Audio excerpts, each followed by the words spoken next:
ଭାରତରେ ଅନୁଷ୍ଠିତ ଟି-20 ବିଶ୍ୱକପ୍ରୁ ବାଂଲାଦେଶ ବାଦ୍ ପଡ଼ି ଦିନରୁ ବୁଡ୍ରୁ ପଡ଼ିଛି ଶନି ଦଶା। ପାକିସ୍ତାନ କଥାରେ ଏହିଭଳି କରିଥିବା ବାଂଲାଦେଶ କ୍ରିକେଟ ବୋର୍ଡରେ ଚିନ୍ତାରେ ପଡ଼ିଛି। ବାଂଲାଦେଶକୁ ସପୋର୍ଟ କରିବା ପାଇଁ ପାକିସ୍ତାନ ଭାରତ ବିପକ୍ଷ ମ୍ୟାଚ୍କୁ ବୟକଟ୍ କରିଛି। ଯଦି ଆଇସିସି ବଡ଼ ପଦକ୍ଷେପ ନେବ, ସିଧା ବାଂଲାଦେଶ ମଧ୍ୟ ପ୍ରଭାବ ପଡ଼ିବ ବୋଲି ନିଜେ ବାଂଲାଦେଶର ଅଧିକାରୀମାନେ ଚିନ୍ତା ପ୍ରକଟ କରିଛନ୍ତି।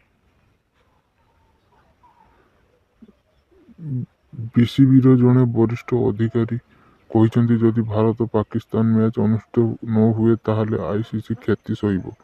ସମଗ୍ର କ୍ରିକେଟ ଜଗତ କ୍ଷତି ସହିବାକୁ ଥିବା ବେଳେ ସିଧାସଳଖ ଏହା ବଡ଼ ପ୍ରଭାବ ପକାଇବ, ଯାହାକି ଆମେ ଚାହୁଁନାହୁଁ। ମାତ୍ର ବାଂଲାଦେଶ ଏହାର କ୍ଷତି ମଧ୍ୟ ସହିବାକୁ ପଡ଼ିବ। ଆମ ଭଳି ଛୋଟ ବୋର୍ଡ ମଧ୍ୟ ଆର୍ଥିକ ଭାବରେ ବହୁ କ୍ଷତି ସହିବ, ଯାହାଫଳରେ ପୁଣି ଥରେ ଅଣ୍ଟା ସଢ଼ାଖିବ କଷ୍ଟ ହୋଇଯିବ। ତେବେ ଭାରତ ପାକିସ୍ତାନ ମ୍ୟାଚ୍ ଯଦି ହୁଏ ତାହେଲେ ଆଇସିସି ଲାଭ ପାଇଲେ ବୋର୍ଡମାନେ ମଧ୍ୟ ଭଲ ଲାଭ ପାଇପାରିବେ। ମାତ୍ର ପାକିସ୍ତାନର ଏହିଭଳି ନିଷ୍ପତ୍ତିକୁ ସେ ନିନ୍ଦା କରିଛନ୍ତି। ବ୍ୟୁରୋ ରିପୋର୍ଟ, ଓଡ଼ିଶା ଟେକ୍ ରାଜା।